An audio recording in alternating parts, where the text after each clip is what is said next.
The year is 1993. Christmas is approaching, and a small video game company is preparing to release a new game. A game that will be remembered decades later. A game that will introduce us to modding and customizing video games. The name of the game is Doom, and the company is id Software. For id Software, led by John Carmack, John Romero, Tom Hall, and Adrian Carmack, this was nothing new. They had already released several video games, most notably Wolfenstein 3D, considered a pioneer of FPS games. Although Wolfenstein 3D was not the first FPS, it was the first game to truly hold players' attention with its approach to gameplay. FPS games did exist before, but none of them captured players' interest in such a way. With Doom, this would happen again. Only this time, players' attention would never fade. First, Doom consists of 3 episodes: Knee-Deep in the Dead, The Shores of Hell, and Inferno. The first episode, Knee-Deep in the Dead, was distributed for free using the shareware model. Shareware is something like today's demo version of the game. The full game was available only by purchasing a physical copy on floppy disk, which would arrive by mail. Estimates suggest that the first episode was distributed via shareware to about 10 million computers, and the full game to over 1 million. Story. When you start playing Doom, you quickly realize that nowhere does the game mention any kind of story. You simply have a weapon in your hands, and in front of you are nasty enemies you clearly need to kill. It's so fun that the story hardly seems important. What matters is clearing out all the monsters. But there is a story. With the physical copy of the game came a manual containing instructions and the narrative. The story of Doom is summarized on the Doom Wiki website. The player takes the role of a Marine, one of Earth's toughest, hardened in combat and trained for action, who has been posted to Mars after assaulting a senior officer when ordered to fire upon civilians. There, he guards radioactive waste facilities built by the Union Aerospace Corporation, UAC, a multi-planetary conglomerate and military contractor, which are being used by the military to perform secret experiments on interdimensional travel. Suddenly, something goes wrong, and creatures from hell swarm out of the teleportation gates on Deimos and Phobos. A defensive response from the base security fails to halt the invasion, and the bases are quickly overrun by monsters. All personnel are killed or turned into zombies. A military detachment from Mars travels to Phobos to investigate the incident. The player is tasked with securing the perimeter as the assault team and their heavy weapons are brought inside. Radio contact soon ceases, and the player realizes that he is the only survivor. Being unable to pilot the shuttle off Phobos by himself, the only way to escape is to go inside and fight through the complexes of the moon base. Gameplay. When it comes to gameplay, Doom is an FPS shooter. Although it wasn't the first FPS game, Doom is the game that made this genre truly popular. So what does FPS actually mean? Naturally, it means that we experience the game through the eyes of the character we control, but more importantly, it means we can only see what is in front of us. Anything behind us is invisible, which means something can hurt us if we're not looking at it. This may sound obvious today, but at that time games were mostly platformers, where you could usually see everything around your character at all times. Back to the gameplay. The most iconic elements of Doom are its fast pace, large number of enemies, and intense music.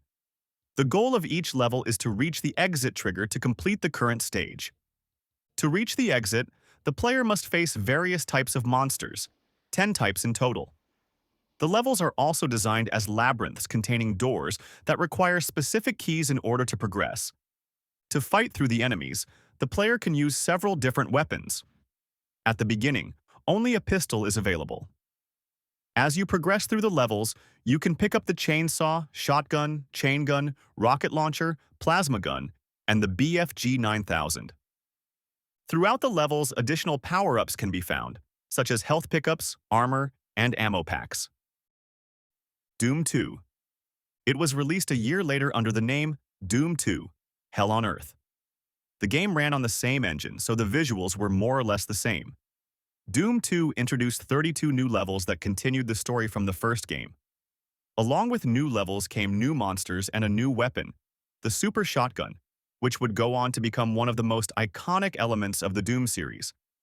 Aside from these additions, Doom 2 was the first id Software game to be sold in stores, meaning it was their first officially commercial release. Sales reached 2 million copies, the highest number for any id Software game up to that point. Unfortunately, there were also criticisms due to the lack of innovation compared to the first game. Nothing significant in terms of mechanics had really changed. How to play Doom. If we want the simple, original experience of the classic Doom games, we can buy the games on Steam. On Steam, Doom 1 and Doom 2 come as a single package, containing all the original levels as well as all newly added, officially recognized levels. However, there is a more modern way to play Doom, using modern source ports. A source port is a program capable of running the original Doom 1 and Doom 2 files while enhancing or modernizing the gameplay experience. One of the most well-known is the GZ Doom source port.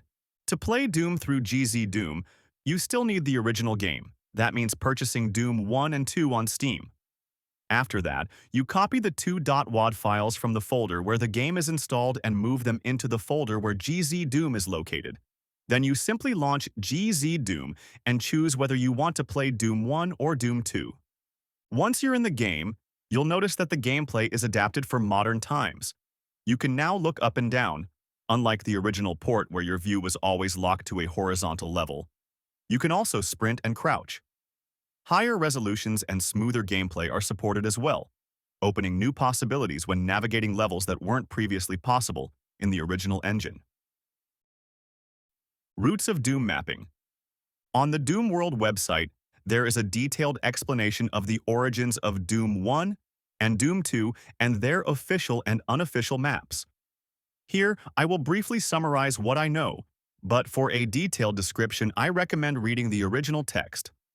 The maps of the first episode, Knee Deep in the Dead, were designed by John Romero. Romero's maps were designed with combat in mind, featuring large open areas where the player can move freely. Doors and keys are present but not overused, and it's possible to explore optional paths that aren't required to complete the level. The other two episodes, designed by Sandy Peterson, rely more heavily on the horror aspect of the game. Peterson's maps focus on survival. As the main gameplay theme, they feature more traps and more enemies that aren't always immediately obvious. Lowering ceilings meant to crush the player, and maze-like layouts are tools Peterson uses to challenge the player. Most Doom 2 maps were designed by Sandy Peterson, American McGee, and John Romero. Since Doom 2 used the same engine as the first game, the designers worked with familiar tools they had already mastered. The standout force behind Doom 2's levels is Sandy Peterson, whose unique abstract style gave the game a visual identity that would follow the series all the way into the modern era. There are also additional official Doom map packs that were released later, created by community mappers who were not part of id Software, but whose work was officially recognized. If you buy Doom 1 and 2 on Steam today, you'll see that these official map sets are included alongside the original games. They are Master Levels for Doom 2, 1995. TNT, Evolution, 1996. The Plutonia Experiment, 1996. No Rest for the Living, 2010. Sigil, 2019. Sigil 2, 2023. Legacy of Rust, 2024. To this day, id Software has not stopped adding official maps to the game, even though they no longer create them themselves. And they don't need to, thanks to a brilliant community capable of doing almost magical things with such simple gameplay mechanics. Doom maps. The following examples are completely my personal selection of Doom maps.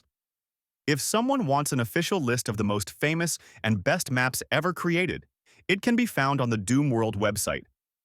Doom Trailblazer Weapon Mod.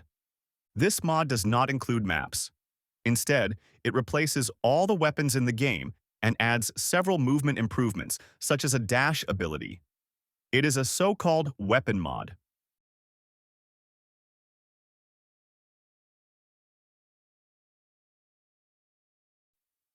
Doom. Back to Saturn X. An extremely large mod with multiple installments. It introduces new maps that are extremely difficult, and even experienced players struggle with this mod.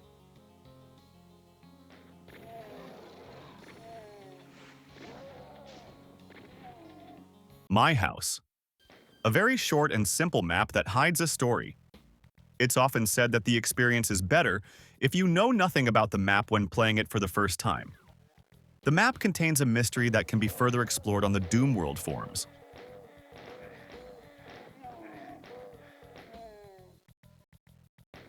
Doom. Ancient Aliens. A set of challenging maps. Each level is a puzzle where you need to figure out where the key is to unlock the next set of doors, and there are usually many enemies and secret compartments where monsters hide. Even on the easiest difficulty, it's hard to stay alive.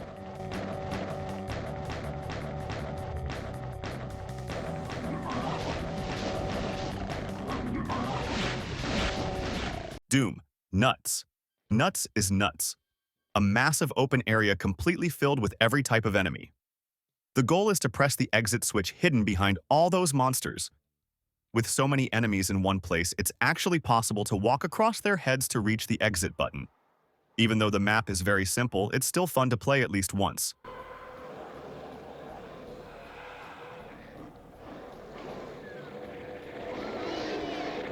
Doom.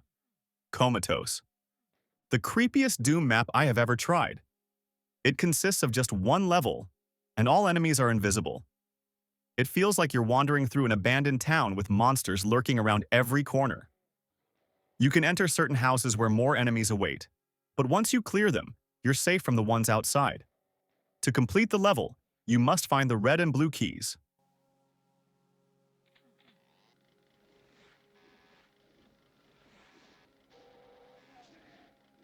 Doom maps. Total conversion mods. What is the difference between a Doom map and a total conversion mod? This is a topic still debated today. When does a map become a total conversion? Is it when all the textures in the game are replaced with entirely new ones? Is it when textures are replaced and new gameplay features are added that didn't exist before? Or is it perhaps when the game becomes unrecognizable as Doom? Whatever the definition, these are my personal favorite total conversions of the Doom game. Doom. Ashes 2063. Set in a post-apocalyptic future reminiscent of Mad Max or Fallout. The maps are highly detailed and new weapons are available to help you fight through the enemies that stand in your way.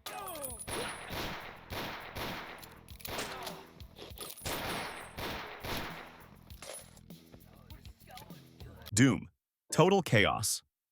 Total Chaos is supposedly a Doom mod, which is very hard to believe. If I didn't know it was built on the standard Doom 2 engine, I would never associate the two. It is an extremely well-made horror mod with a deeply unsettling atmosphere.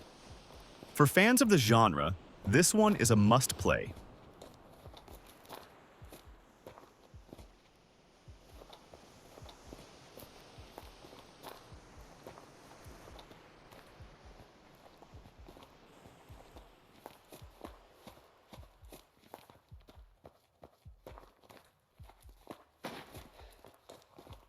Doom. The Golden Souls 2. A mod inspired by Super Mario, a 3D platformer featuring both old and new monsters, as well as new weapons.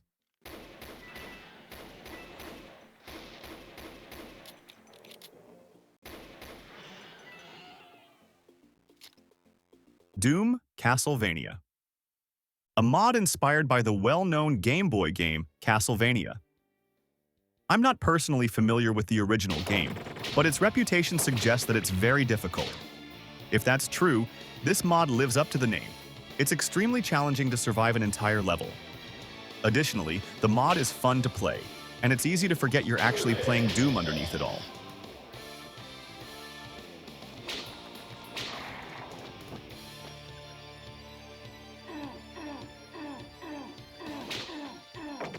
Wolfenstein. Blade of Agony.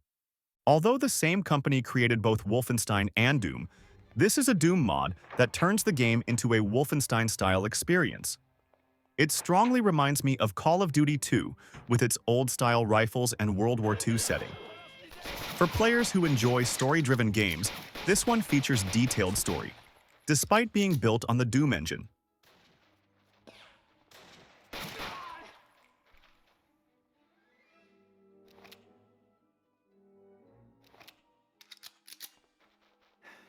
Doom games. Doom games are titles created using the Doom engine through the GZ Doom source port. There are many of them available on the Steam Marketplace and on itch.io. These are essentially Doom maps packaged together with the GZ Doom source port, allowing players who don't have GZ Doom installed to play them freely. Here are some examples. Supplice. A solid game built on the Doom foundation using GZ Doom. A demo version is available for free on Steam.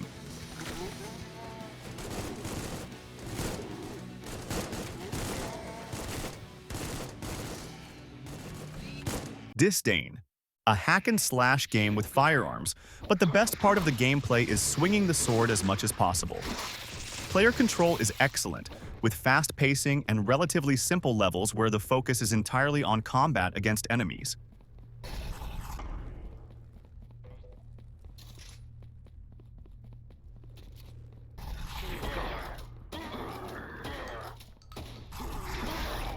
Beyond Sunset.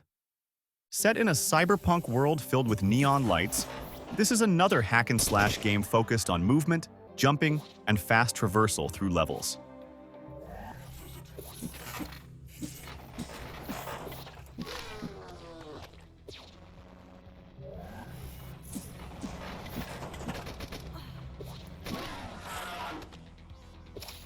Apocalyptic vibes.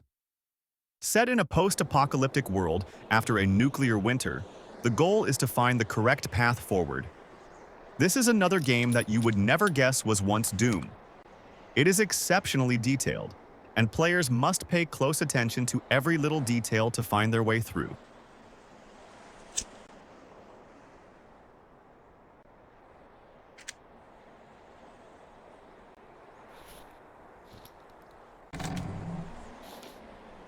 How to make a Doom map. To create a Doom map, you use map builders. For experimentation, I use the so-called Ultimate Doom Builder. When you first open the program, you immediately notice that the interface is both highly advanced and surprisingly simple. The same is true for other similar programs, as their creators have had more than 2 decades to refine the techniques of Doom map design. Creating a room can be done in almost 3 mouse clicks. Placing enemies is just as easy. Stairs, ramps, pits, lava, doors, secret passages, everything is readily accessible. The program resembles a CAD drawing tool, so if someone is familiar with CAD, they'll likely find Ultimate Doom Builder very intuitive. At first, you can use original textures from the game, but you can also create your own and import them. Testing is nearly instantaneous. Just press a single button. For more advanced game modifications, scripting is also possible. For those who want to learn more, YouTube has excellent tutorials.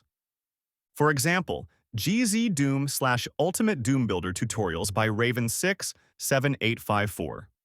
As we've already seen, the sky is the limit when it comes to creating Doom maps, and I believe we still haven't seen everything that's possible with Doom. Modern Doom games. After Doom 1 and Doom 2, Doom 64 was released for the Nintendo 64 console, continuing the story where Doom 2 ended. Next in line was Doom 3, which retold the story from the beginning with several changes. The main character is once again an unnamed Marine sent to Mars, where things quickly spiral out of control. After Doom 3, there were 12 years without a new Doom game, but the wait finally paid off with the release of Doom 2016, also known as Doom 4. Here we enter the era of modern Doom. Doom 2016 was extremely well received as a modern reinterpretation of the legendary classic. The story in Doom 2016 is a so-called soft reboot, as it continues the narrative of the original Doom 1, Doom 2, and Doom 64. Although Doom 2016 presents its own story, the context of the original games allows us to connect them. Compared to the older titles, the new game presents its story much more clearly through gameplay. With the many cutscenes and narrative moments throughout the game, the plot is easy to follow. No more reading instructions on the game box to understand what's happening. 4 years later, Doom Eternal was released. Another massive hit, it surpassed its predecessor with a record number of players. The story of Doom Eternal continues directly from Doom 2016, where the Doomslayer returns to Earth to free it from the demonic invasion. 5 years later, the most recent Doom game released so far is Doom: The Dark Ages. Here, id Software decided to do something different. The story of Doom: The Dark Ages is set before Doom 2016. For a much clearer explanation of the entire Doom lore, I recommend the YouTube video, The Full Story of Doom Explained by Netty the Noodle. The video excellently retells the complete Doom storyline in chronological order. From the early Doom 1 and Doom 2 games, where the story was a very small part of the experience and the focus was purely on fast, intense FPS action, to now, where the focus on action is even greater, id Software has still managed to integrate a high-quality, expansive narrative into the franchise. Legacy and conclusion. 32 years ago, a small group of people started something that would last for decades. Beyond creating a phenomenal FPS game, they created a phenomenon that would captivate the world. The founders of id Software made a game that encouraged players to create new and original projects. At first, these were custom maps, and later modifications that altered the game's functionality. Today, such things are so common that it almost sounds strange to imagine an old game being expanded with new content made by the players themselves. With modern games like Minecraft, Roblox, and even Fortnite, where millions of people create and share new content every day, this idea feels completely normal now. Of course, creating your own map in Doom is more complicated than today's standards. But despite that obstacle, the idea that started 33 years ago with a few people trying to make something cool has stood the test of time. And I believe new games built on that same idea, with modern tools and improved execution, will appear more and more often. But one game will forever be remembered as the origin of this movement, the first stone laid, the pioneer of something whose full impact we still haven't seen the end of.